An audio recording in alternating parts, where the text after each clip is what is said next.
I must say that it is an honor and a delight to be associated with the release of this book. It is written by two eminent intellectuals, thinkers, and of course, a very, very high order of rare scholars. I recall that the great Bacon, I'm not quoting his exact words, he talked of three kinds of books. Books to be read and of course discarded. Books to be read and reread. And the third was books which can be cherished and even bequeathed to posterity. I regretted that Bacon had forgotten a fourth category, books to be burned.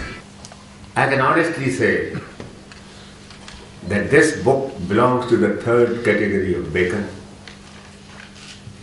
It's a book which is to be read, reread, cherished. So ladies and gentlemen, it's a book which is intended to be an eye-opener. It's supposed to be a warning to us. We have internal enemies enough, but there are external enemies outside our borders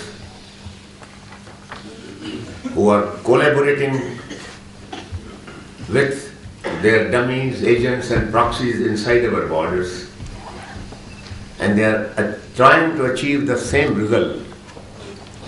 The result which they wish to achieve is to weaken India, break its unity, break its integration, and ultimately to jeopardize our freedom, our sovereignty, and perhaps our culture.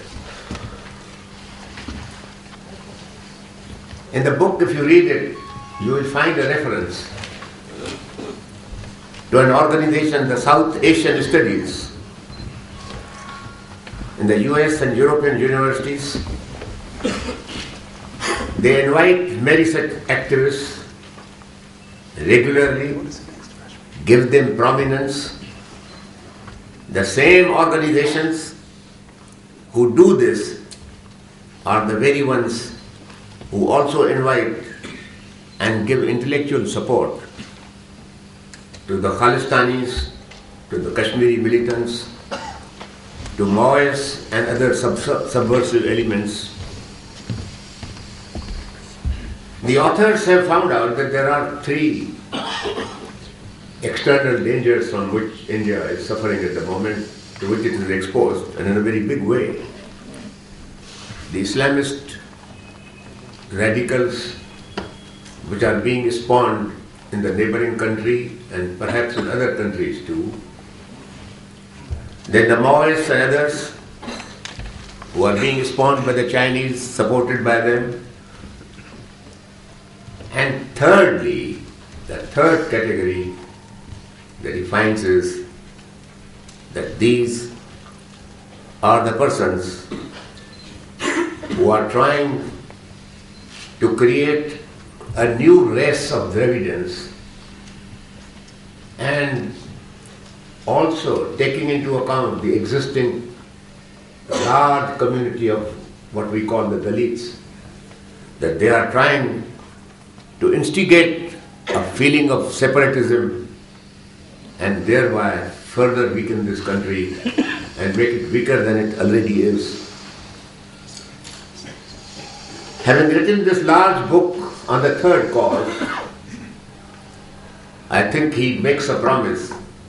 I hope he does, and I hope he will renew it here before the people, that the remaining two he will deal with in another book which I am told he is writing and will soon release it.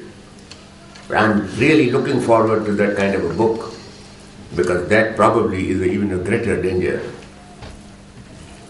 And in writing about the third subject, I am quite sure that his co-author has provided him great avenues of research, great avenues of seeking information, and access to historical sources which are probably not easily available without the kind of assistance which his co-author must have given him. My congratulations to both of you for having produced so much in this book which we did not know. For example, speaking for myself, I did not know that Christian churches outside the country are in a big way funding operations inside the country, the sole object of which is to separate the south from the north of India, to drive a big cleavage between the two. And obviously, the object is that one day India should be so weak as not to stand up on its own feet, and that the countries outside should be able to do to us what was done to us many, many centuries ago by foreigners who completely subjugated us. Now, ladies and gentlemen, one of the themes which he has exposed is the theory of the Aryans, that the Aryans are some kind of a superpower, some superior beings who came from outside, and then having established their hold over the country, those who were not their own people, those who were in a sense foreigners to them, and those who could not be admitted to their ranks because they were different, not merely in color but in many other ways, that these non-Aryan people became the castes of India, and that these castes have been habitually tyrannized, humiliated, isolated, and left in conditions of non-human existence by the superior Aryans. Now this is driving a wedge, A, between Aryans and non-Aryans, and the second, that these Aryans are really foreigners and not a part of the product of the soil of India.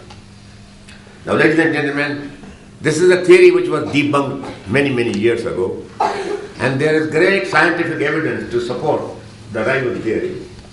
Let us therefore bear in mind that individual scholars who are strategically placed in policy-making institutes of European states or Indian academic institutions also facilitate this division and this divisive knowledge, development and deployment.